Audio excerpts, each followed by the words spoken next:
And I suppose that it's time to give Charlie 15 or 20 seconds to reply to some of these comments. Now, if you please feel free to leave or talk or go get a drink or whatever you might want to do while Charlie's speaking. I mean, that's not going to be a problem. Charlie?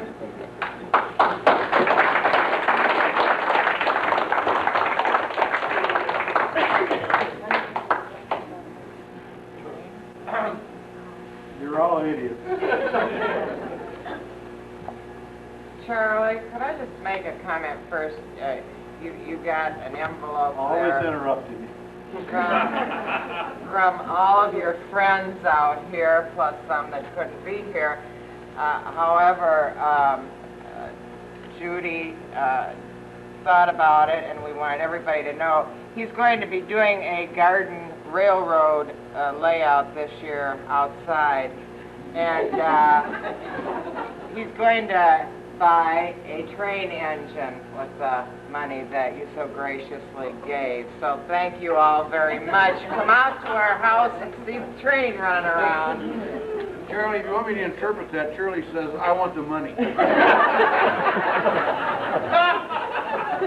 Incidentally, here... I thought I was supposed to speak. From a friend of yours. You can sit down now, Charlie. Am I supposed to open this now? If you'd like. Take off, Paul. Card. Garlic. Thanks, Joe. That's from Joe Cheyenne. Some garlic.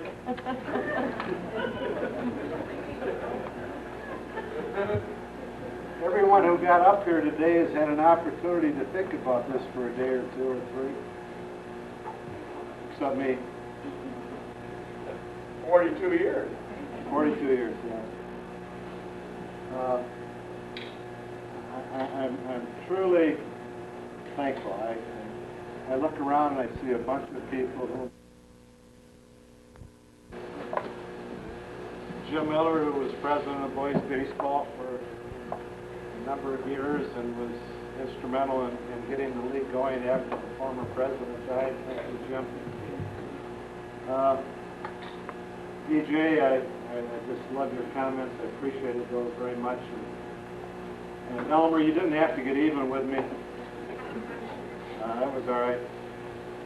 Al Olo, who left his copy of a scorecard up here when he had a 71, which was about 20 strokes better than he was capable of playing, but he beat me. Ron and Sue Smith, who...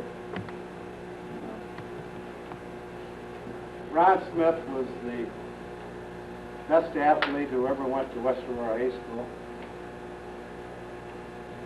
And Sue put up with him all these years. And thank you for being here, both of you.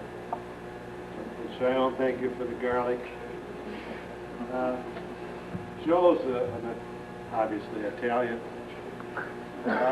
All he knows is garlic, and he used to cook down at SA lunch hour, and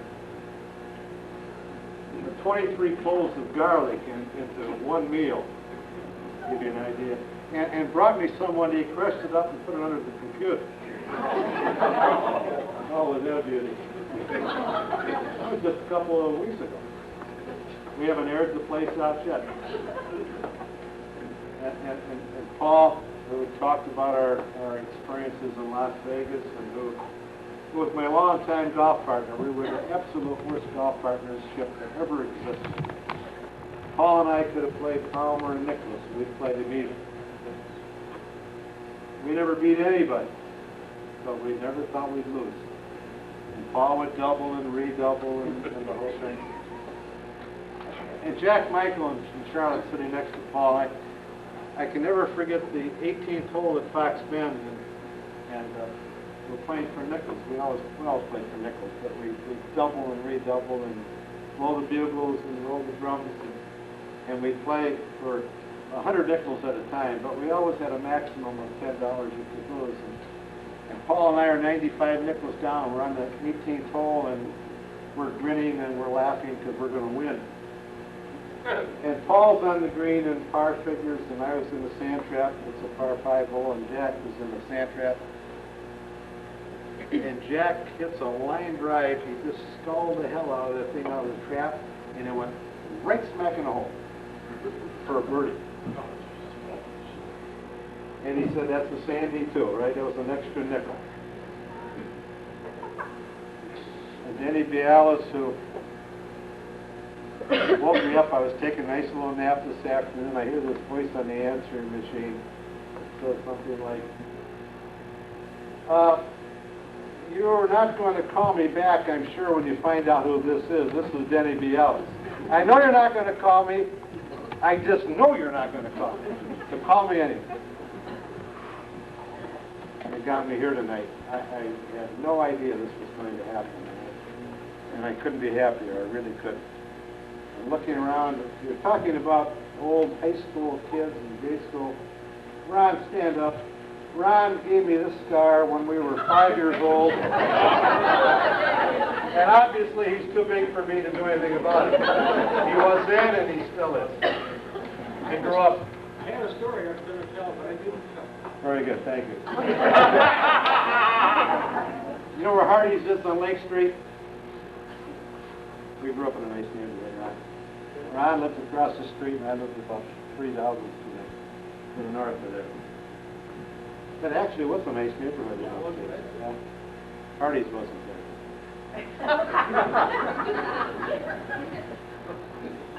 And Nancy Wogan, thank you for showing up. And Amy died. And Betty, thank you for a number of good years at SA. And Verbeek with his good-looking lake.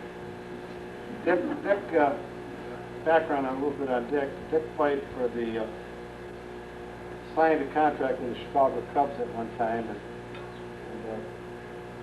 went to spring training. He spent some 8-9 years in the Cub organization. He loves to tell some stories. He's the greatest White Sox fan that ever lived. Absolutely hates the Cubs. He played with the Cubs for 9 years. Talks about out in spring training in L.A. before the riots, before anything else, and he used to ride the streetcar to practice. Hell of an organization like that. Played for Phil Cavaretta, and played with 3 spring trainings with the Cubs, and Phil Cavaretta never said hello to him. Played basketball for the Seal Masters a couple of games. He talked about playing under Don Ropp's name. Don played for us. Dick couldn't play because he was a professional baseball player. We were an amateur basketball team, so but Dick could play basketball well, and so occasionally we needed an extra player, so he would take over and play under whoever name couldn't make it that night. So he was Don Ropp. That's how that came about. He went 0-5. Hell of a player, Dick, by the way. You guys go better buses than He may have played in the same game that Ronnie Smith played. We were playing Marquette University freshmen, and Ronnie scored 30 the ball away from me that much, I'll never know. But he got 35 points. How much the guy you better get? I'm getting to that. That's my story. Don't interrupt me. The Marquette varsity coach comes down to the locker room after the freshman game and says, hey, I want to talk to this kid that got 35 points. And we said, fine, it's Ronnie Smith. But the guy he guarded got 38. His name was O'Keefe, right? He was later captain at Marquette. 38 points.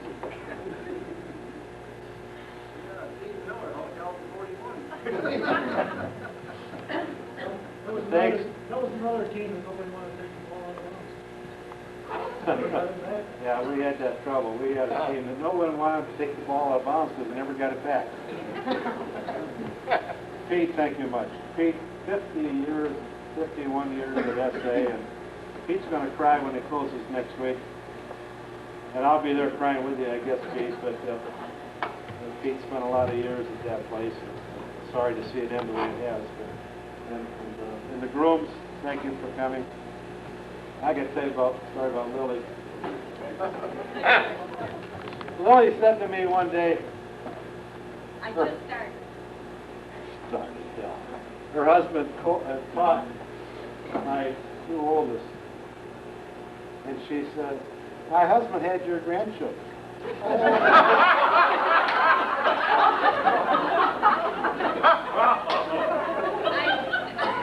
You got the raise, didn't you?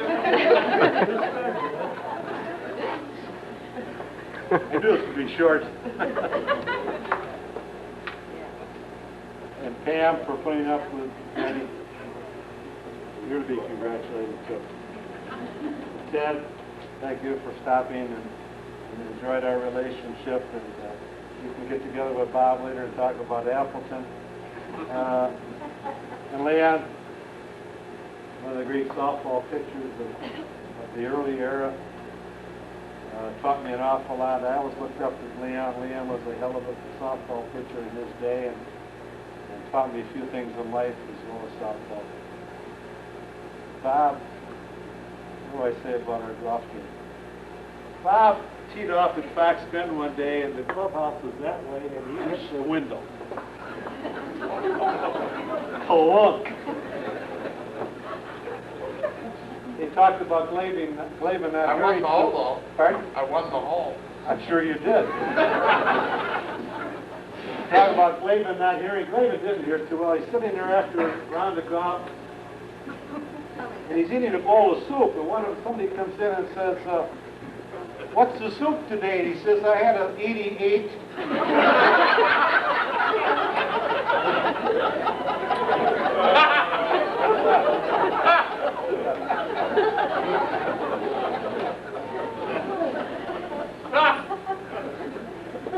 Finally, I want to thank, hey, really, it's been 40, I want to say 42 years? They probably miscounted. 42 years, 7 years, 42 years, 7 months. It's been a great experience, and I want to thank the people from boys baseball, the Greenbushes who are here. Their boy played for us, and Dave coached us and still helps us. And we get together on Wednesday nights at the Phoenix Club and talk about the few that we didn't win and we should have won. This has been a great experience, and I'm completely surprised. I had no idea. And I do have an 8 o'clock dinner engagement that I was invited to. Have we missed that? I think so. And finally, I want to thank those two girls. I'm proud of them and my 4 sons, who I'm also proud of. Larry can't hear any of this, but I'm sure he knows what's going on, probably more than the rest of us do. And finally, what's her name? Hey, she made it all possible in all areas. She made it possible for me to do my thing and to play golf on Saturday mornings, and while she raised 6 kids. And I think that she overloaded my my half. She gave me the hard jobs. But I thank all of you for coming, and I know that those who aren't here, who've written letters, would have enjoyed being here to see everybody else. And I appreciate you all coming, and I thank you all very much. Thank you very much.